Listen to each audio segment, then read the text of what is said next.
Hello everyone, well उम्मीद करता हूँ आप सभी लोगों ने चैप्टर नंबर 9 के ओटी लगा लिए होंगे और साथ साथ ये चैप्टर नंबर 10 का क्वेश्चन पेपर भी आप लोगों ने लगा लिया होगा। चलिए आंसर चेक करते हैं। सबसे पहला क्वेश्चन हम लोगों के सामने, in Young's experiment the formula for fringe width when the distance between the slits is d is. हाँ भैया, फ्रिंज विड्थ का फॉर्मूला पढ़ा था ना हमने, beta is equal to, fringe width का फॉर्मूला पढ़ा था beta is equal to d lambda upon 2d। Clear, relation पढ़ा था हमने, beta is equal to d lambda upon 2d, लेकिन वहां पे 2d जो था that was the distance between the two slits. लेकिन यहां पर इस क्वेश्चन में दे रहा है distance between the two slits is d, तो यहां पर फॉर्मूला क्या बन जाएगा, 2d की जगह हम लोग क्या लिखेंगे, केवल d। तो right answer would B D lambda upon small d। आगे बढ़ते हैं अगले क्वेश्चन की तरफ। अगला जो क्वेश्चन है हम लोग के सामने, for diffraction to take place the size of the hole और obstruction in the path of the ray should be. हाँ भैया, बताया था डिफ्रैक्शन का फिनोमेना तभी होता है when the size of the obstacle should be of the order of the wavelength of the wave. याद है कि नहीं, the phenomena of diffraction is possible only when the size of the obstacle या size of the slit is of the order of the wavelength of the wave, right. तो right answer आपका हो जाएगा ए। आगे बढ़ते हैं नेक्स्ट क्वेश्चन की तरफ। अगला है, in Young's interference experiment the shape of the fringes. भैया ये याद रखना आप लोग, है ना, यंग डबल स्लिट एक्सपेरिमेंट जो किया गया था, साइंटिस्ट यंग ने जो अपना एक्सपेरिमेंट किया था, तो उसमें जो फ्रिंजेस का शेप था that shape was hyperbolic. Clear, कैसा शेप था, हाइपरबोलिक, है ना। कोई भी पूछता है ध्यान रखना है, इसको मेंशन कर लेना अपने नोट्सों में। Clear, in Young's double slit experiment the shapes of the fringes are hyperbolic. आगे बढ़ते हैं नेक्स्ट क्वेश्चन की तरफ। अगला क्वेश्चन है, in Young's interference experiment if the distance between the slits is half then fringe width will be. तो भैया हम लोगों ने पढ़ा है beta is equal to d lambda upon 2d। Relation पढ़ा है अपन ने, पढ़ा है नहीं पढ़ा है, पढ़ा है ना। अब वो कह रहा है distance between the two slits half कर दी जाए, यानी हाफ करूंगा यानी इसमें 2 का डिवाइड करूंगा और ये 2 कहां पहुंच जाएगा, ऊपर। तो beta is equal to 2 d lambda upon 2d, यानी फ्रिंज विड्थ कैसी हो गई, डबल हो गई। क्लियर है, बात समझ में आ रही है। यानी यंग के एक्सपेरिमेंट में दोनों स्लिटों के बीच का डिस्टेंस अगर हाफ कर दिया जाए तो ऐसी सिचुएशन में फ्रिंज विड्थ कैसी हो जाएगी, डबल। जानते हैं ना हम लोग डायरेक्टली प्रोपोर्शनल, इनवर्सली प्रोपोर्शनल, ये बढ़ेगा तो ये घटेगा, ये घटेगा तो ये बढ़ेगा, पढ़ा था ना। अब वो 2d कितना कर रहा है, आधा कर रहा है, तो फ्रिंज विड्थ कैसी हो जाएगी, डबल हो जाएगी, राइट। यानी ये घट रहा है तो ये बढ़ रहा है, राइट, तो डबल हो जाएगा। Right answer would be doubled. Next question की तरफ बढ़ते हैं।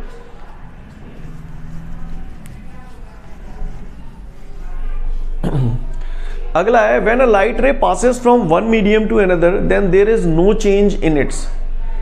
9 में भी पढ़ा था भैया। हाँ, जब भी कोई लाइट रे एक मीडियम से दूसरे मीडियम में जाती है, इंटेंसिटी बताओ, इंटेंसिटी बदल जाती है कि नहीं बदलती, हाँ बदल जाती है। एम्पलीट्यूड बदल जाता है क्योंकि I proportional to a square, intensity बदलेगी तो एम्पलीट्यूड भी बदल जाएगा, राइट। वेवलेंथ बदल जाती है, स्पीड बदल जाती है, कौन सी चीज नहीं बदलती, फ्रीक्वेंसी। क्या नहीं बदलती, फ्रीक्वेंसी। बताया था पिछले वाले वीडियो में, देख लेना अच्छे से, ठीक है। आगे बढ़ते हैं। नेक्स्ट क्वेश्चन है, the speed of light in air is, the speed of light in air is 3 × 10⁻8 metre per second. क्या दे रहा है हमें, speed of light in air is 3 × 10⁻8 metre per second. आगे बोल रहे हैं, its speed in a liquid of refractive index 1.33। एक लिक्विड है जिसका रिफ्रैक्टिव इंडेक्स 1.33। वैसे हमें मालूम है रिफ्रैक्टिव इंडेक्स 1.33 किसका होता है, किसका होता है, हाँ वाटर का। क्लियर, तो वाटर में वो स्पीड पूछ रहा है आपसे, है ना। वाटर में आपसे क्या पूछ रहा है, स्पीड पूछ रहा है। क्लियर, फिर से पढ़ रहा हूं question, the speed of light in air is 3 × 10⁸ metre per second. It's speed in a liquid of refractive index 1.33 will be. तो भैया ज्यादा पढ़े लिखे ना आने पर बचपन में जो बताओ तो म्यू और वी एक दूसरे के कैसे हैं, इनवर्सली प्रोपोर्शनल है। क्लियर, यहाँ पे 2 मीडियम आ रहे हैं, एयर और वाटर, तो म्यू को अगर मैंने लिख दिया म्यू ए अपॉन म्यू डब्ल्यू, तो वी को क्या लिखूंगा, वी डब्ल्यू upon v a. Clear, sorry ये स्पीड हमें ग्लास में नहीं वाटर में कैलकुलेट करनी है। सीन क्लियर है। एयर का रिफ्रैक्टिव इंडेक्स 1, वाटर का इन्होंने मुझे दिया है 1.33 is equal to speed of light in water मुझे कैलकुलेट करनी है। Speed of light in air मुझे दे रहे हैं 3 × 10⁸। गाइज 1.33 क्या होता है, रिफ्रैक्टिव इंडेक्स ऑफ वाटर 1.33 भी लिख सकते हैं या 4/3 भी लिख सकते हैं, क्योंकि 4 में 3 का डिवाइड करोगे यही आएगा।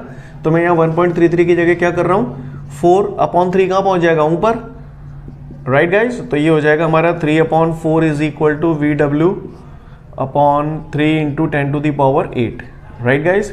ये इधर पहुंच जाएगा, 3 3 is 9, तो 9 into 10 to the power 8 divided by 4 is equal to VW। Divide कर लो, 4 1 जा 4, 4 2 जा 8, बचा 1, डेसिमल लगेगा, 0 बढ़ेगा, 4 2 जा 8, बचे 2, 4 5 जा 20। तो speed of light in water आपकी आ गई लाला रे 2.25 into 10 to the power 8 metre per second. उम्मीद करता हूँ समझ गए होंगे आप लोग, right. 2.25 into 10 to the power 8 metre per second, यानी आपका सी आंसर करेक्ट हो जाएगा, राइट। क्लियर है। आपके में 2.26 दे रहा है, वो फर्क इस वजह से आ रहा है क्योंकि आपने यहाँ पर कई बार हम लोग इसे 1 जैसे μW जो है 1.33 रख के सॉल्व करेंगे तो अप्रॉक्सीमेट आंसर भी आ सकता है, चल सकता है, कोई दिक्कत नहीं। क्लियर। मैंने 4/3 रखा है इसलिए जिससे थोड़ा और एक्यूरेसी के साथ आ जाए। क्लियर है। अगर आप 1.33 करके रखते हो तो यही आंसर आपका आ जाता है 2.26 into 10 to the power 8 metre per second, right. तो इतना चलता है। आगे बढ़ते हैं नेक्स्ट क्वेश्चन की तरफ।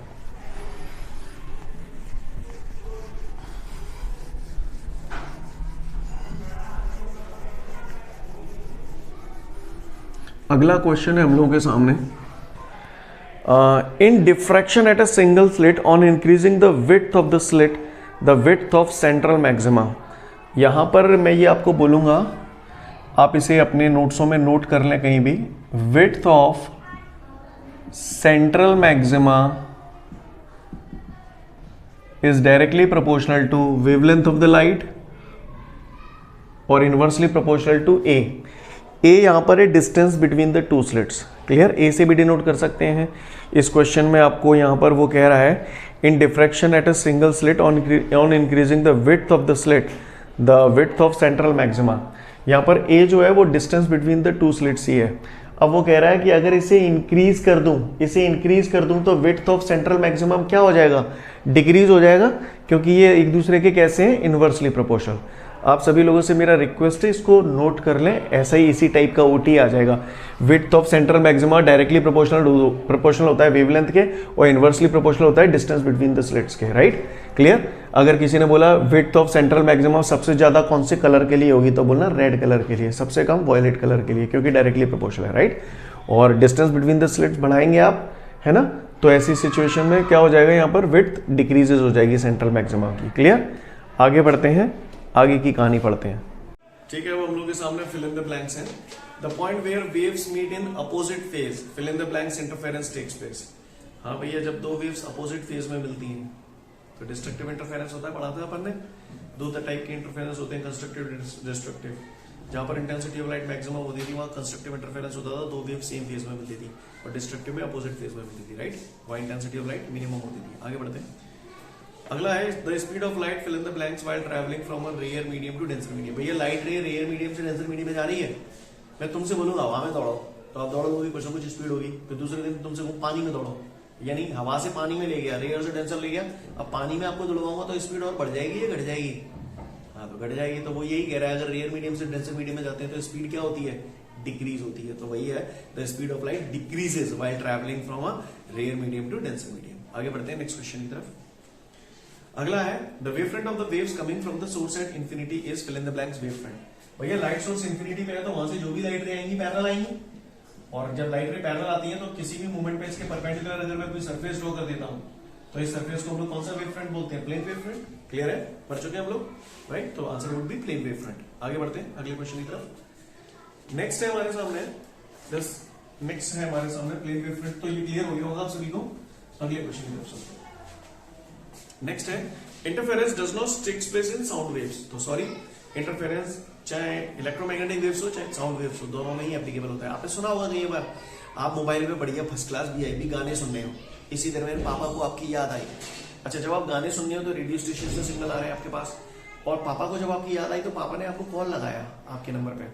तो आपने देखा होगा घंटी बजने से पहले मोबाइल है ना, एक नॉइज सुनाई देता है, तो वो नॉइज कुछ नहीं होता, इंटरफेरेंस की वजह से होता है। तो साउंड वेव्स में इंटरफेरेंस है ना, होता है, चाहे इलेक्ट्रोमैग्नेटिक वेव्स हो चाहे साउंड वेव्स हो, सभी में इंटरफेरेंस होता है। आगे बढ़ते हैं। यहाँ पर क्वेश्चन है interference does not takes place in the sound waves, तो फॉल्स हो जाएगा। आगे बढ़ते हैं नेक्स्ट क्वेश्चन की तरफ। In Young's double slit experiment both coherent sources are real. Young के डबल स्लिट एक्सपेरिमेंट में कह रहा है दोनों कोहेरेंट सोर्सेज रियल होते हैं। तो रियल नहीं होते भैया। यंग डबल स्लिट एक्सपेरिमेंट जब मैंने पढ़ा था तो ये स्क्रीन होती थी, है ना, और यहाँ पर दो सोर्सेज हम लोग क्रिएट करते थे, S1 S2। और यहाँ से ऐसे मोनोक्रोमेटिक लाइट निकलती थी, राइट, और फिर यहाँ से ऐसे अपन इंटरफेरेंस शो करते थे। तो यहाँ पर दो अलग अलग सोर्सेज, दो रियल सोर्सेज नहीं होते थे, दो अलग अलग सोर्सेज नहीं होते थे। हम लोग क्या करते थे, एक ही सोर्स को दो सोर्सेज में कन्वर्ट कर देते थे, है ना। और यहाँ पर क्या बोल रहे हैं, in young double slit experiment both the two sources are real sources. तो भैया रियल सोर्सेज नहीं है, एक में से ही दो फोड़ दिए हैं। यस और नो, क्लियर है? आगे बढ़ता हूं अगले क्वेश्चन की तरफ।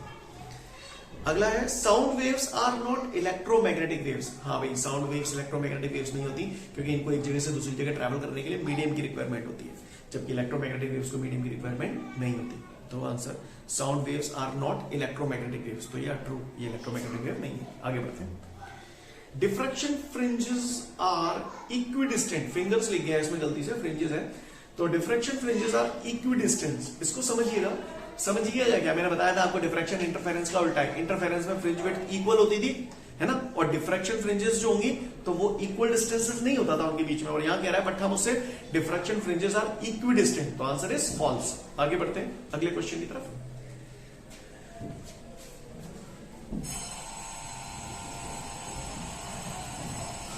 हमारे स्कूल की छुट्टी हो गई है, तो उसकी घंटी की आवाज सुनाई दे रही है। तुम्हारी छुट्टी नहीं हुई है, चुपचाप बैठे रहो, ठीक है ना, क्लियर। अगले क्वेश्चन की तरफ बढ़ते हैं हम लोग। इसके बाद हमको शानदार सी मैचिंग दी है बच्चों, मैचिंग तैयार है।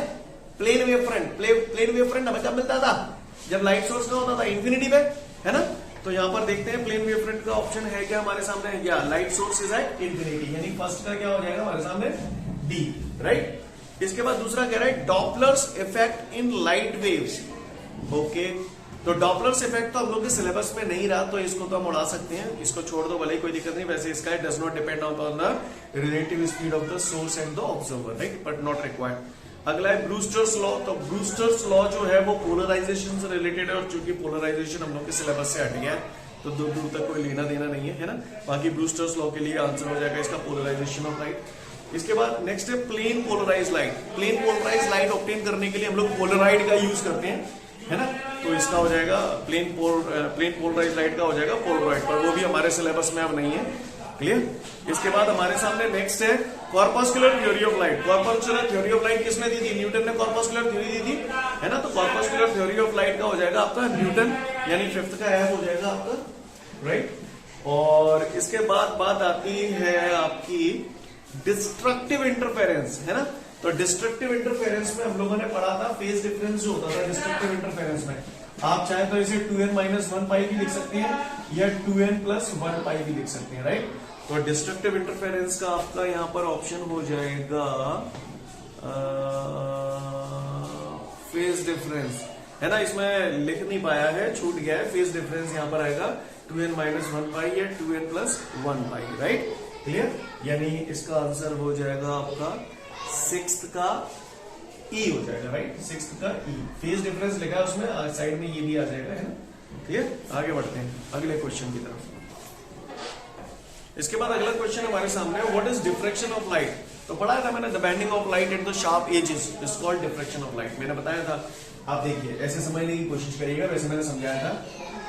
ये दो रूम है ना, इस रूम में बल्ब जल रहा है, बिल्कुल बढ़िया फर्स्ट क्लास भटकाटा है, ठीक है।